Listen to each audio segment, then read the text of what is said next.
오늘 덥다 하셨던 분들 많으셨죠. 네, 서울 낮 최고 기온 27도까지 오르면서 그야말로 여름 날씨였는데요. 오늘 5월의 첫날인데 노동절입니다. 그런데 엊그제는 이천 물류창고 화재 참사가 있었고 또 오늘은 지리산에서 등산객을 구조하던 소방 헬기가 추락해 사상자가 또 나왔습니다. 각자의 자리에서 최선을 다하는 노동자들에게 안타까운 사고가 잇따르고 있는데요.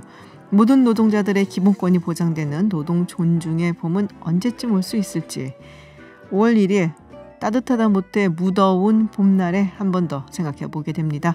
김지윤의 이브닝쇼 시작합니다. 네, 서울타임즈 시간입니다. 오마이뉴스 박정호 기자 그리고 경향신문 박순봉 기자와 함께합니다. 어서 오세요. 안녕하십니까? 네, 반갑습니다.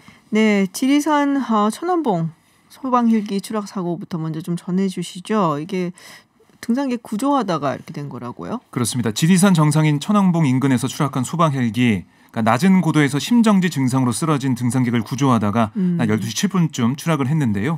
그러니까 여기가 바위가 많고 평지가 없어서 헬기가 착륙하기 어렵습니다. 그래서 헬기가 15m 상공에 낮게 떠서 정지한 상태에서 호이스트라고 불리는 소형 기중기로 환자 이송용 들것을 아래로 내려보내 구조를 시도한 건데요. 그러니까 거기서 이제 환자를 들어 올리는 거죠. 근데 이런 과정에서 바위에 추락을 한 겁니다. 아이고. 그러니까 이 영상이 지금 뭐 보도가 되고 있어요. 거기 등산객들이 좀 찍어서 유포를 좀 하고 있는데요. 알리고 있는데요. 이걸 보면 이 올라가는 듯 하다가 갑자기 땅에서 뭐가 잡아당기는 것처럼 지면으로 걸렸나요? 그러니까 그 뭔가 호이스트와 그 줄, 그 과정 올리는 과정에서 뭔가 끼어 있는 그런 상황인 것 같습니다. 그래서 경남 소방본부도 그 헬기와 들것을 연결하는 줄에 뭔가 걸려 사고 난 것으로 좀 보인다라고 얘기하고 있는데요.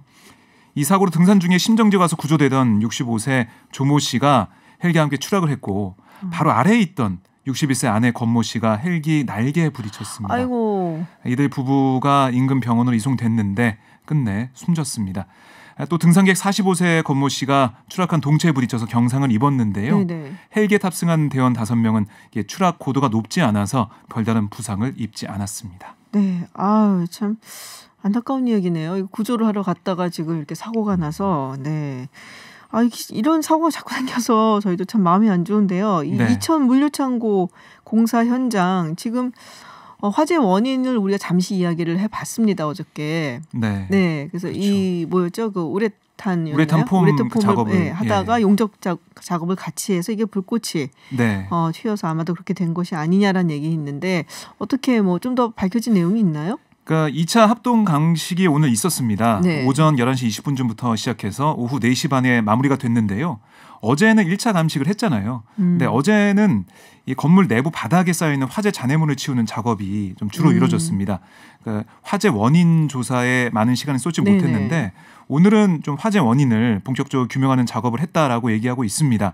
그러니까 발화 원인, 발화 부 이런 걸 좀 살펴봤는데 정확한 분석을 거쳐가지고 브리핑을 한다고 해요. 그걸 좀 봐야 될 것으로 보이고 수사 진행 상황에 따라서 향후 재감식도 할 수 있다. 이렇게 소방 당국은 얘기하고 있습니다. 또 굉장히 안타까운 게 이게 사체가 훼손이 굉장히 많이 되잖아요. 아무래도 화재 현장이다 보니까 그래서 DNA 감식도 들어가고 한다는데 어떻게 뭐 신원이 나왔는지 한 9명 정도가 지금 맞습니다. DNA 감식에 들어갔다고 하던데요. 네, 그러니까 이 지문으로 감식이 안 돼서 DNA 대조 작업을 한 건데요.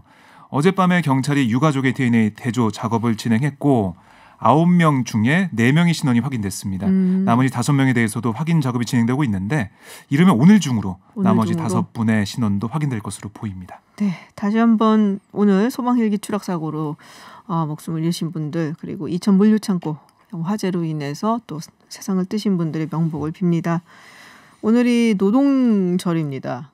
네. 뭐 하는 건가요, 우리 여기서 지금? 그러게요. 근로를 하고 있네요. 네, 그러니까요. 예, 근로자의 날이라고도 이야기를 하는데 노동절이란 말이 저는 조금 더 익숙하긴 해요. 메이데이. 네, 메이데이라고 얘기를 하고 많이 그래서 그런지. 자, 뭐 노동절이다 보니까는 문재인 대통령도 메시지를 내놨습니다. 네, 이 페이스북을 통해서 메시지를 전했는데 이 방금 전해주신 그 이천 화재 사고를 언급하면서 산재를 줄이는 데 최선을 다하겠다 이런 입장을 밝혔습니다. 뭐 대표적인 발언을 전해드리면 이 노동절을 맞아 다시 한번 불의의 사고 앞에 숙연한 마음으로 명복을 빌면서 이 땅 모든 노동자의 수고에 경의를 표한다 이렇게 얘기를 했습니다. 그리고 문 대통령은 오늘 원래 연차였어요. 또 근로자의 날 같은 것들을 또 중요하게 여기고 연차를 다 좀 적극적으로 쓰겠다 이런 입장이었잖아요. 네네. 그래서 연차를 냈었는데 이 취소를 하고 출근을 했습니다. 이 어제 화재 사고 때문으로 해석이 되고요. 네.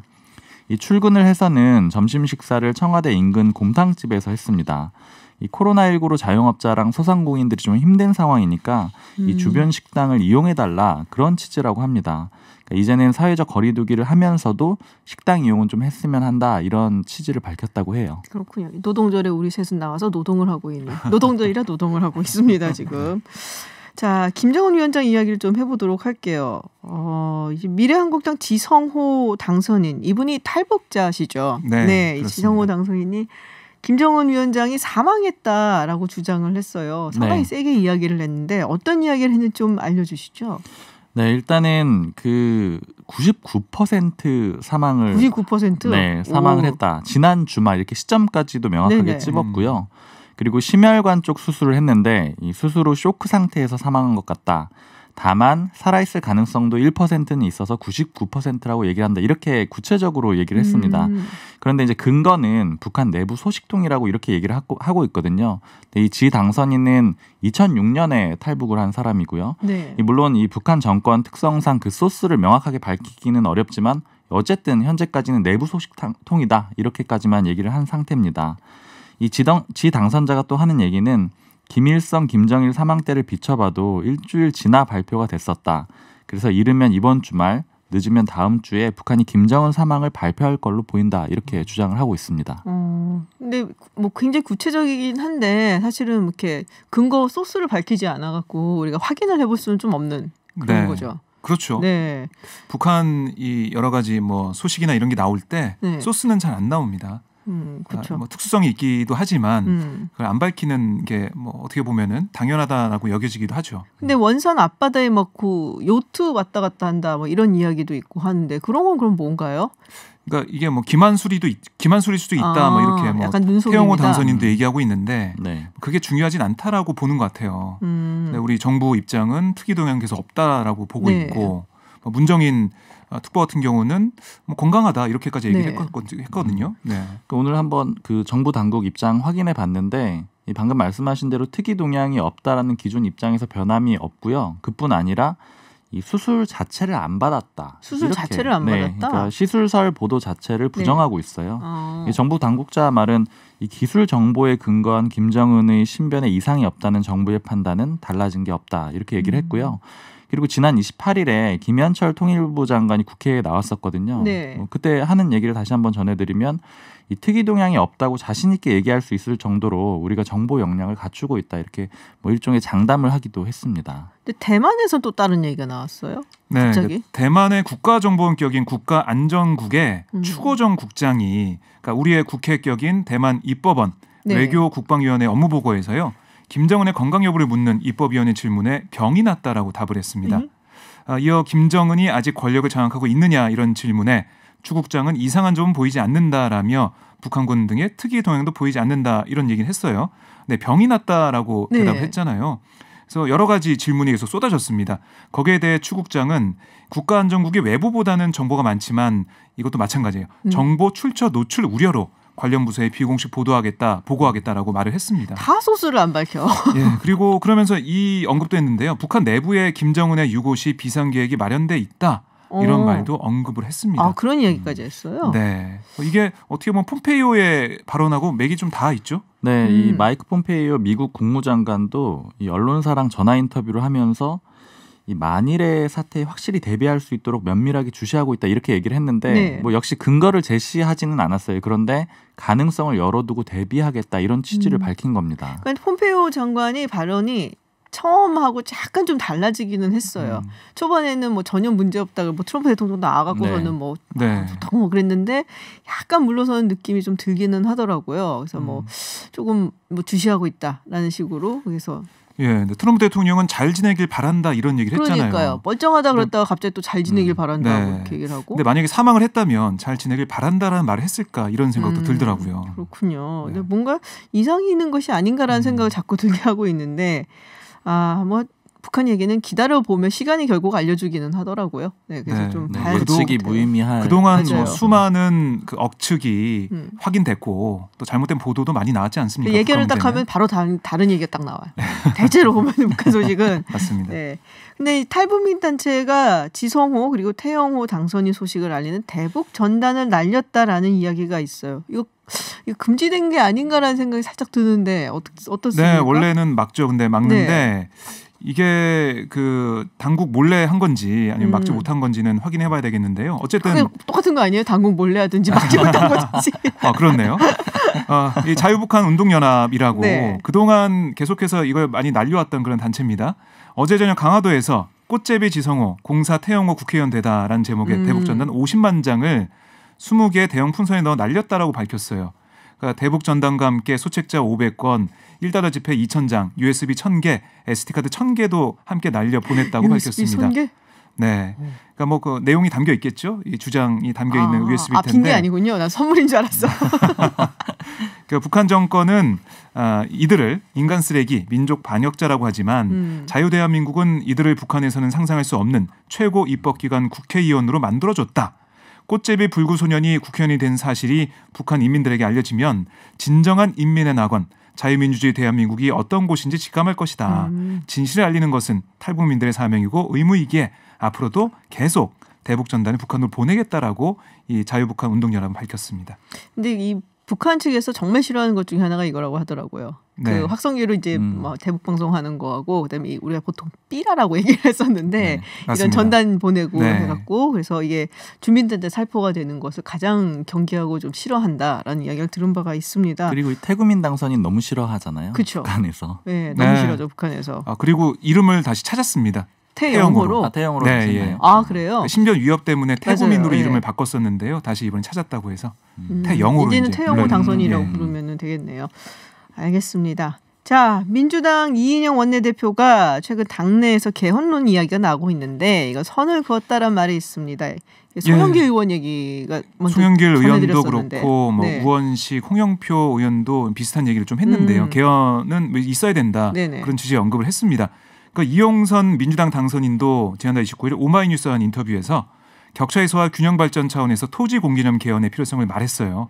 근데 이런 주장들 자체가 사실은 개헌을 당장 추진하자 이건 아니거든요. 네. 인터뷰 내용을 보면 뭐 이런 급한 과제들이 있는데 나중에 개헌 뭐 논의도 할 수 있겠다 이 정도인데 이걸 당장 이 180석의 여당이 밀어붙이는 것처럼 보도가 되고 또 통합당은 선거가 끝나자마자 본격적으로 사회주의 체제를 만들어 보겠다는 신호탄이다 이런 논평을 내고 있어요. 어떻게 보면은 지금 이 상황에서 이념 대결로 이 여당과 야당의 싸움을 몰고 가는 게 아닌가 하는 느낌도 들거든요. 그러니까 이런 얘기가 들리니까 이인영 원내대표도 오늘 기자들도 물어봤죠. 개헌에 대해서 확실히 선을 그었습니다. 총선 전부터 그랬고 총선 이후도 그랬고 지금 시점에서 개헌을 추진하는 것은 검토하지 않았고 바람직하지 않다. 분명한 건 개헌 추진과 관련해서 우리 당 지도부 내에서 검토한 적이 없다라고 강조했습니다. 그러니까 일부 의원들의 의견이다. 이렇게 선을 딱 그은 거죠. 그 오마이뉴스와의 네. 인터뷰를 했죠. 왜 그랬어요? 귀에 딱 들어오더라고요. 그러네요. 예. 딱 들어왔어. 본인이 한 거 아니에요 혹시? 제가 아니고 제 후배가 인터뷰를 했는데요. 네. 그러니까 이용선 당선인이 그러니까 격차 해소, 균형 발전 얘기하면서 토지 공개념 얘기를 했어요. 했는데 사실 이게 뭐 어떻게 보면 가자마자 하겠다 이런 것도 아니고 이런 여러 가지 양극화 해소를 위해서 이런 방안도 필요하다라는 얘기를 했거든요. 근데 이걸 보수 언론에서 많이 받았더라고요. 근데 왜냐하면 우리가 개헌 딱 그러면은 네. 지금 이 대통령제를 또 단임제잖아요. 이걸 어떻게 바꾼다 이런 식의 생각이 먼저 들어와요. 이 토지 공개념 이 부분보다 사실은 그래서 정치 시스템을 어떻게 바꾸려는 것이 아닌가라는 생각을 먼저 하게 되거든요. 그래서 아마도 그래서 조금 민감하게도 반응을 할 수도 있을 것 같아요. 네. 뭐 송영길 의원 자체는 중임제 얘기를 했고, 그러니까요. 근데 통합당은 사실 이 권력 체계 개편에 대한 개헌은 뭐 찬성한다 해야 된다라는 입장을 보이면서도 아까 그 토지 공개념 개헌 네네. 여기에 대해서 좀 민감한 반응을 하더라고요. 역시 정치 권력에 대해서는 사회주의 체제로 가는 거 아니냐 이런 의심을 가지고 있는 것 같습니다. 그러니까 근데 사실, 네, 말씀하세요. 예, 통합당 내에서도 원래 이 개헌론자들 많잖아요. 그쵸. 그러니까 김무성 의원도 네. 뭐 대표적이고 그러니까 권력구조 개편해야 된다 그런 주장들은 많이 나오고 있고요. 근데 이제 다만 아까 말씀하신 그 이용선 당선인이 말한 이 토지 공개념 이 부분에 대해서는 아마 대부분이 반대를 할 걸로 그렇게 보입니다. 어찌됐든 이 지금 당의 지도부가 없는 상태잖아요. 그쵸? 그래서 이 사실은 명확한 입장이 없다 이렇게 보는 게 맞을 것 같고요. 그래서 이제 김성원 대변인이 아까 이 논평을 냈는데 그것도 이 통합당이 할 수 있는 최소한의 입장만 밝힌 거라고 생각이 들어요. 그러니까 통합당이 이것만큼은 명확하게 반대한다. 그게 바로 토지 공개념. 그렇게 이해를 할 수 있을 것 같습니다. 그렇군요. 이건 뭐예요, 근데 국민발안제 원포인트 개헌안. 그러니까 이게 지금 이 안이 나와 있습니다. 지난 3월에 강창일 민주당 의원, 김무성 통합당 의원, 여야 의원 148명이 발의했는데요. 이게 뭐냐면 국민들도 그 선거 유권자 100만 명 이상도 의견을 모으면 개헌안을 발의할 수 있도록 하는. 지금 현재는 네, 지금은 국회랑 대통령이 할 수 대통령. 있죠. 네. 국회 이제 과반이 하고 제적 과반이 할 수 있고 또 대통령이 할 수 있는데 여기에 국민을 넣은 겁니다. 100만 명이 그렇습니다. 모으면. 100만 명 이상이 네. 개헌안을 발의할 수 있도록 했는데요. 이게 60일 이내에 가부를 묻는 절차에 들어가야 됩니다. 3월 6일 날 이게 발의가 된 거죠. 3월 제가 알기로는 9일에 9일이었나요? 예, 네. 발의된 걸 알고 있기 때문에 5월 9일까지는 5월 해야 9일까지? 되거든요. 가부 처리를. 근데 9일이 토요일이에요. 그러니까 자동적으로 8일을 좀 검토하고 있다는 네네. 건데요. 문희상 국회의장도 이런 개헌안 의결이 개헌안이 올라왔으니까 의결을 한번 해보자라는 입장이에요. 그래서 오는 8일에 본회의를 열자라고 좀 얘기하고 있고 이인영 원내대표도 이것도 우리가 이 안이 올라왔으니까 논의해서 처리해보자. 뭐 본회의에서 검토해보자 이런 얘기를 하는 겁니다. 그런데 사실 8일이 그 통합당의 원내대표 경선일이거든요. 그러네요. 그러니까 그 날이기 때문에 사실은 통합당이 그 전까지 입장을 갖기라는 거의 힘들네. 불가능한 네. 일이 될 것 같아요. 그날 하면 되죠. 뭐. 그날 모여서 원내대표 뽑고 그날 딱 그 시간에 딱 의견을 맞춰서 만들고. 하는 거 아니에요? 원내대표 뽑고 이러는 거. 근데 이게 사실 의결에는 제적 의원 3분의 2가 네. 필요하기 때문에요. 그렇죠. 통합당이 얘기했었죠. 개헌을 막을 수 있는 의석수를 달라라고 해서 네. 100석 뭐 얘기하고 막 정말로 그랬는데 거의 딱 맞춰서 주셨어요. 103석을 그렇습니다. 그래서 제적 의원 3분의 2가 필요하기 때문에 이 개헌안 의결이 통과 가능성은 별로 별로 없습니다. 없다. 네, 없는데 이인영 원내대표도 이걸 알고 있어요. 그럼에도 불구하고 국회가 헌법상의 의무를 실행하기 위해 노력한다는 그런 모습을 보여주고 또 20대 국회가 끝나기 전에 지금 법사위에 계류돼 있거나 통과된 네. 그런 법안을 처리하자. 이런 입장에서 일하는 모습을 보여주자 이런 입장이라고 해요. 그러니까 이게 개헌하면은 이제 아까도 말씀드렸지만은 말씀하신 대로 권력구조 개편 부분부터 딱 생각이 나는데 헌법에 굉장히 많은 부분들이 있거든요. 그렇죠. 그래서 그런 부분에 대한 이제 얘기였다. 그래서 뭐 대통령제를 뭐 중임제로 바꾸고 뭐 지금 단임제를 뭐 이런 얘기는 아니었다라는 네, 부분 좀 뭐 말씀드려야 될 것 같아요. 일각에서는 슈퍼 여당이 네. 개헌에 대한 불씨를 살리기 위해서 20대 국회부터 이렇게 하는 거 아니냐 이런 주장도 21대 넘어가면은 나오고 이제 있습니다. 본격적으로 네. 그 얘기는 많이 나왔죠. 21대 넘어가면은 지금 180석이니까 네. 사실 뭐 다른 정당들 그리고 심지어 미래통합당에서도 개헌 나올 수 논자들이 있으니까요. 있다라고 예. 보니까 3명만 설득하면 가능하죠. 사실은. 그러니까요. 음. 예, 그래서 뭐 하여튼 뭐 21대 국회 뭐 지켜봐야죠. 네. 네, 알겠습니다. 자, 김대호 차명진 전 후보 막말 논란이 있어서 사실 제명이 됐잖아요. 미래통합당에서. 그렇죠. 근데 김종인 전 위원장을 향해서 맹비난을 했다. 예. 왜요? 두 전 후보 김종인 전 다 위원장이 제명한 것도 아닌데. 페이스북에 네. 글을 올려서 비판을 했는데요. 김대호 전 후보는 왜 하필 선거 참패 책임자인 김종인이 임기 제한 없는 비대위원장을 해야 하나 뭐 이런 주장을 했고요. 김종인 아니면 개혁을 못한다고 자존심 상할 사람 정말 많을 텐데라는 얘기도 했습니다. 차명진 전 후보도 지난 25일 페이스북에 새로 통합당 비대위원장 되실 분이 40대 경제 전문가 대통령 후보를 만들겠다고 했다. 이제 통합당 당원들은 앞으로 있을 대선 고민할 필요가 없어졌다. 능력자 김종인 씨가 알아서 점지해줬기 때문이다. 라고 좀 비꼬았습니다. 제명되셨기 때문에 사실 당 소속도 아니시고. 네. 그렇죠. 네. 근데 이제 홍준표 무소속 그 당선인이 네. 열심히 또 당 소속도 아닌데 비판하고 있어서 그렇죠. 뭐 괜찮겠다 생각한 걸 수도 그러니까 있는데 보통 네. 이렇게 맹비난을 하는 경우를 이유를 좀 따져 보면요, 사실은 언론에 많이 노출되기 때문에 하는 거예요. 아하. 그러니까 그 공격 대상을 누구를 때렸을 때 내가 언론에 많이 노출이 되고 기사에 인용이 되는가를 많이 보면 됩니다. 그러니까 예전에 홍준표 전 대표도 보니까 황교안 대표를 계속 공격을 하다가 네. 나경원 원내대표를 바꾼 적이 있었어요. 음. 그때 얘기를 들어보니까 그렇게 하는 경우에 훨씬 기사가 많이 나온다라고 하더라고요. 아. 그냥 아마 이 차명진, 김대호 후보도 지금 통합당에는 구심점도 없고 제일 강한 사람이 누굴까 생각을 해봤을 땐 김종인 전 위원장이구나. 그래서 아마 공격을 하는 걸로 보이고 사실은 별로 이 원한 관계도 딱히는 없어요. 왜냐하면 김종인 전 그렇죠. 위원장이 뭐 제명을 직접 하지도 못했거든요. 네, 맞아요. 결과적으로는. 근데 원안보다는 이제 통합당을 생각하는 마음이 더 크지 않을까. 이런 김종인 위원장이 오게 된다면 당이 이렇게 얘기했거든요. 차명진 전 후보가. 제명을 했는데 자기들을? 근데 생각해요 아직도? 아유 뭐 그래도 자기가 있던 정당이니까. 정말 착해 우리 박정호 기자. 보면은. 당을 독재 정당으로 내모는 김종인 씨를 제명해야 한다. 이렇게 차명진 전 후보가. 이렇게 그러니까 항상 좋은 방향으로 보시더라고요. 보면은. 알겠습니다.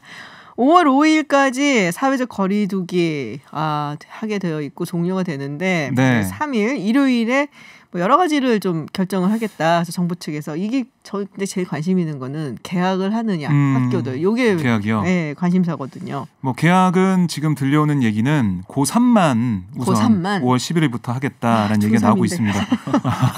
그리고 중3 다음 아마 타자일 그죠, 걸로 다음 그렇게 타자가 얘기가 중3이겠죠. 되고 있죠. 네. 그렇긴 하겠는데 어쨌든 고3 같은 경우는 거의 이제 성인 나이가 됐고 해서 그리고 이제 잘 지키겠죠. 수능도 있고 뭐 이러니까 그렇죠. 그런 것도 그런 게 좀 급박하죠. 중3이랑 같이 될 줄 알았는데 그게 좀 아마 고3부터 될 걸로 그렇군요. 보이고요. 그리고 이 생활 속 거리두기라는 새로운 일상으로 들어갈지 말지 이게 중요하잖아요. 생활 방역이 되는지 안 되는지. 네.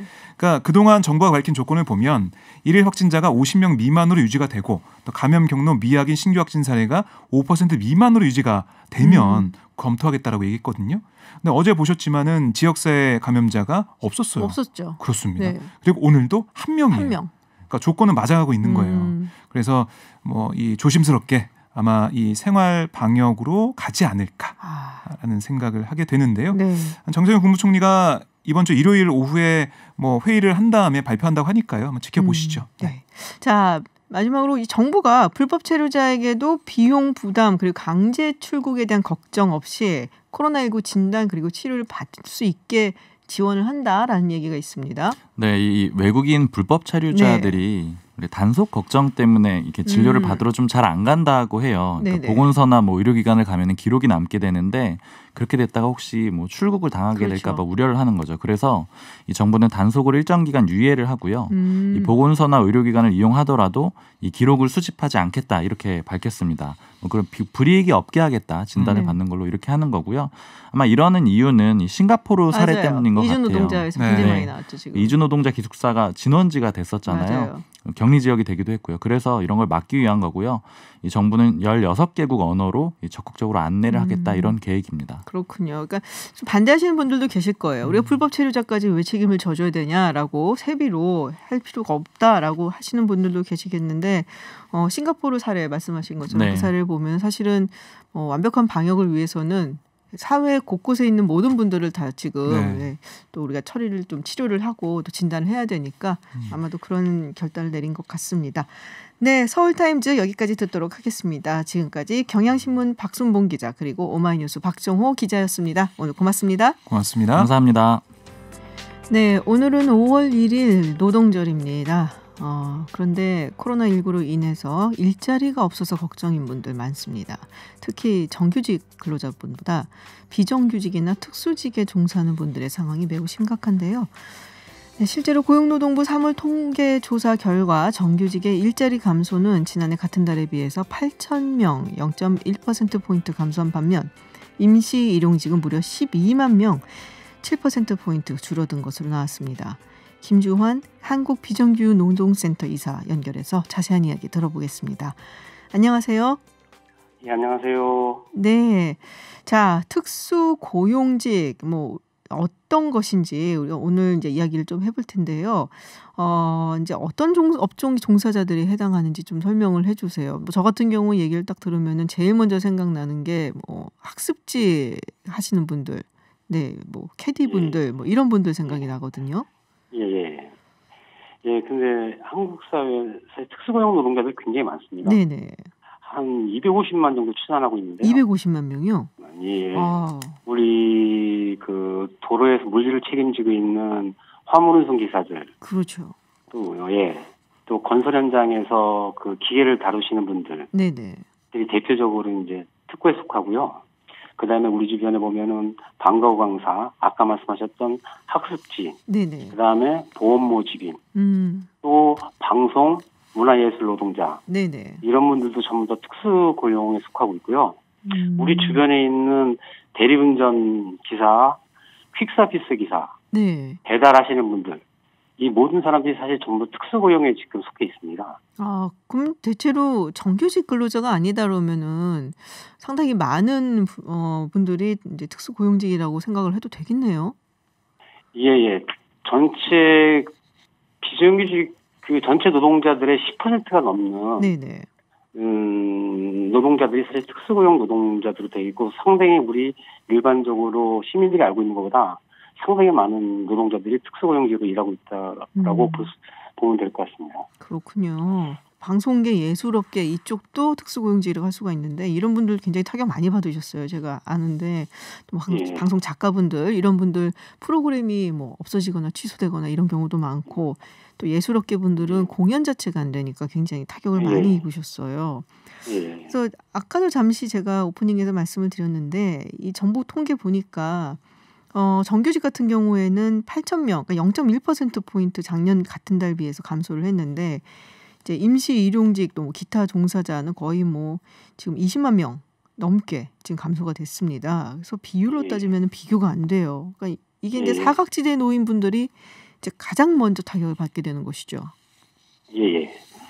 그 실제적으로 이제 특수고용 노동자들 같은 경우에는 어떤 이제 고용계약서도 쓰지 않거든요. 네. 그러니까 업체들이 어떤 책임도 지지 않다 보니까 조금만 경기가 안 좋아지거나 업종이 안 좋아지면은 그냥 일거리를 끊어버리는 거죠. 아하. 자연스럽게 감소되거나. 네네. 이러면 자연스럽게 거기에 따라서 굉장히 일자리가 줄어들 수밖에 없는 상황이 있는 거고요. 또 최근에 와서는 이미 코로나 이제 19로 한국 사회가 몸살을 앓고 있는데 그런 상황에서 특수고용 노동자들은 그 어떠한 이제 보호도 없이 지금 생계 위기에 내몰리고 있는 거고요. 최근에 와서 이제 중소 소규모 사업장 네네. 노동자들이나 기간제 노동자들이 계속 무비휴직이나 정리해고 등등에 좀 시달리고 있는 걸로 나타나고 있는데요. 그런 것들에 좀 영향을 받는 것 같습니다. 그렇군요. 뭐 방송계만 하더라도 이 작가분들 많은 경우에 잘 모르겠습니다. 뭐 다는 아니지만 계약서 쓰고 하는 분들 별로 많지 않으세요, 사실은. 네, 이런 경우가 비일비재하기 때문에 말씀하신 것처럼 계약서를 쓰지 않는다라는 말이 확 와닿습니다. 지금 뭐 구두 계약을 해놓고 그냥 일하는 경우도 많고 그래서 정부가 지금 뭐 지원 대책을 좀 내놓고는 있어요. 알고 계시겠지만은. 근데 이 지원 대책이 글쎄요,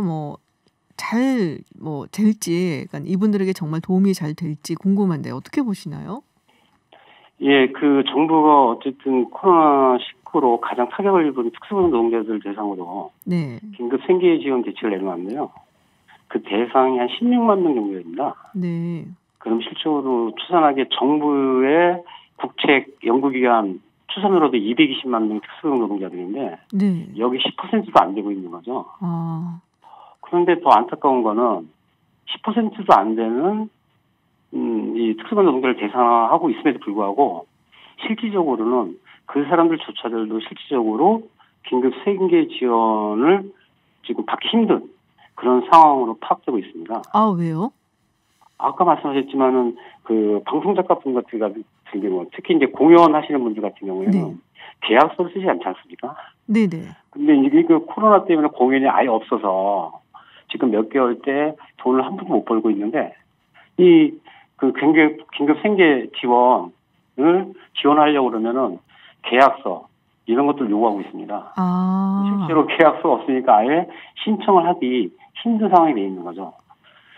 대부분 이게 특수고용 특성이 뭐냐면은 업체들이 자신들의 책임을 면하기 위해서 그 취하고 있는 고용 형태라서 대부분 특수고용 노동자들이 사실 계약서를 안 쓰고 있습니다. 근데 정부는 그 긴급 생계 지원을 하려면은 이런 계약서 이런 것들을 요구하고 있는 게 있고요. 또 하나는 그 요번에 정부가 이제 그 긴급 생계 지원하면서 기준을 의료보험 4인 가족으로 이제 18만 원 약간 넘는 돈 이하로 내는 이제 노동자들만 지원한다. 이렇게 발표를 했는데 실제로 그 기준 같은 경우를 적용을 하다 보면은 그러니까 정상적으로 4인 가구가 집 한 채를 가지고 먹고 살면 사실 긴급 생계 대책을 못 받는 거거든요.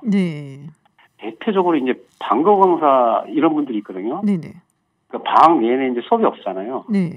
그래서 이제 방학 내내 이제 카드로 좀 돌려받고 생계를 유지하고 있다가 아이고. 이제 계약이 돼서 이제 좀 수입이 생겨야 되는데 네. 코로나19로 인해서 아예 수업을 지금 못하고 있지 않습니까? 네. 근데 이런 분들 같은 경우는 실질적으로 가장 힘든 분들임에도 불구하고 근데 수입은 실질적으로 뭐 맞벌이하는 경우도 있고 본인이 모든 수입이 전부 다 잡히기 때문에 실질적으로 수입이 없음에도 불구하고 아하. 지원 대상에서 건강보험 배제되는 때문에. 네. 이런 그 비현실적인 네. 실효성 없는 일들이 좀 일어나고 있는 거죠. 그렇군요. 사실 뭐 이분들 이 특수고용직에 종사하는 분들 뭐 항상 어려웠고 그 이야기는 코로나 전에도 나왔었는데 이제 개선이 좀 잘 안 되는 것 같아요. 이 코로나19 사태로 해서 좀 바뀔까요? 약간 좀 회의적으로 제가 질문을 던진 것 같은데 바뀔까요? 네. 저도 이제 그 현장에서 일하고 계신 우리 특수형 노동자들 만나보면은 이런 말씀하십니다. 이제 코로나도 무섭지만은 코로나로 인해서 저 생계가 굶어 죽는 게 더 무섭다. 이런 말씀들을 하고 있거든요. 근데 이제 더 문제는 지금 뭐 정부가 부족하지만은 긴급 생계 지원하고 있지만은 사실 지금 현장에 있는 특수형 노동자들을 더욱더 이제 암울하게 만든 거는 이게 요번 이제 코로나 상황이 터지면서 우리 특수형 노동자들의 실태가 다 드러났거든요. 지금 각 지자체에서 특수형 노동자들 지원 계획을 이제 세우고 지원을 해야 되는데 어떤 지자체도 사실 우리 각 지자체 특수고용 노동자들이 몇 명 있는지 파악을 못하고 있습니다. 그리고 각각의 업종들이 어떤 형태를 그리고 어떤 업체 속해 이게 전혀 파악이 안 되고 있다 보니까 현장에서 이 긴급 생계 지원을 실행해야 되는 지자체 공무원들도 굉장히 혼선을 겪고 있죠. 이런 것들 속에서 아까 말씀드렸지만은 정부의 이제 이런 지원 대책했을 때 기준 이런 것들이 현실에 맞지 않는 것을 봤을 때 그동안에 너무 정부나 지자체가 특수고용 노동자들한테 무관심해왔다. 이렇게 좀 볼 수 있을 것 같습니다. 그렇군요. 이번 일로 인해서 뭐가 어쨌든 간에 우리가 현실을 제대로 바라보지 못하고 있었다. 현실적으로 도움을 주고 싶어도 못 주는 그런 상황이다. 이런 거를 깨닫는 것만으로도 좀 의미는 있겠다라는 생각이 좀 드네요. 네. 자, 지금 29일 38명 사망자를 낸 이천 물류창고 화재 사건이 있었던 거 잘 아시겠습니다만은 상당수가 뭐 건설 노동자, 이주 노동자, 일용직이고 이런 분들입니다. 이런 사고 이제 방지를 해야 된다 얘기를 하는데 제대로 못 하고 있잖아요. 마지막으로 어떤 노력이 필요한지 한 말씀 부탁드릴게요. 근데 이 사건을 접하면서 제가 진짜 가슴이 아픈 게 이 똑같은 사건이 12년 전에 맞아요. 2008년도에 이천에서 냉동창고에서 그때도 40명이 돌아가시고 10명 이상이 사실 부상을 당했거든요. 근데 똑같은 사고가 또 이제 벌어졌다는 거죠. 이게 과연 이렇게 사람이 40명씩 죽어 나가는데 똑같은 형태의 사고가 같은 지역에서 38명이나 또 이 사망자를 냈다는 게 이게 도저히 한국 사회에서 있을 수 있는가 좀 이런 거를 좀 느끼면서 저가 상당히 좀 이게 답답하고 가슴이 좀 아팠습니다. 지금 사실 뭐 항상 우리가 대비를 다시 해야 된다면서도 꼭 또 이런 일이 또 겹치고 또 닥치고 하는데요. 이번에는 정말 뭔가 좀 이루어지길 저도 바라보겠습니다. 오늘 말씀 고맙습니다. 감사합니다. 지금까지 김주환 한국 비정규 노동센터 이사와 이야기 나눴습니다. 잠시 후 3부에서는 포스트 코로나 특별 기획이죠. 두 번째 시간 준비했습니다. 김누리 중앙대 교수와 함께 코로나 사태로 드러난 기존 선진국들의 민낯 그리고 앞으로 국가들이 어떻게 변할지 이야기 나눠보겠습니다. 저는 잠시 후 7시 김지윤의 픽으로 돌아오겠습니다.